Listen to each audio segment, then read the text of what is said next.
Hello guys, this is a quick review of my perfume. This is from Guerlain Paris. I got two different scents here.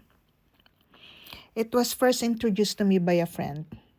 Actually, she gifted me this. So this is the first one I got. Aqua Allegoria Mandarin Basilic. I think it's like a citrusy scent. Gusto ko rin po yung mga citrusy kasi may pagka-light and fresh. So, and then after that, nung one time, may nag-travel ako sa London Heathrow, nakita ko naman itong Aqua Allegoria Nerolia Vetiver. Mabango rin siya, guys. Very, very light ang smell and ang fresh-fresh ng amoy.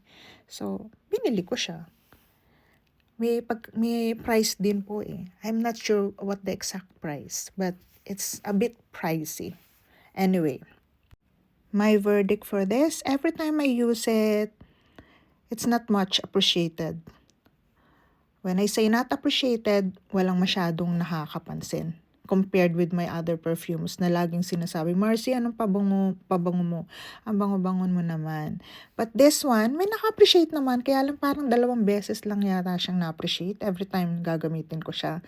But don't get me wrong guys, I still use them a lot. And walang pa halong pagsisisi. Bumili ako ng refill niya. This is 200 mils. So pag bumili kayo ng refill, much cheaper na. Just make sure you got the main bottle para syempre pag naubos yung main bottle nyo, pwede nyo mailagay yung refill, di ba? So kilala nyo naman ako. Pag favorite ko talaga, bumibili ako ng extra. So far, ito yung mga extra niya. So ang rating ko dito guys, I should say they're both 8/10. Mahilig kasi ako sa mga light eh. So, yun lang guys. But I'm sure yung mga girls out there na mahilig sa light tsaka fresh, I'm sure magugustuhan nyo ito. Yun lang po guys. So, please comment down below, like and subscribe on my YouTube channel, Marcelita from UK. God bless everyone. Bye!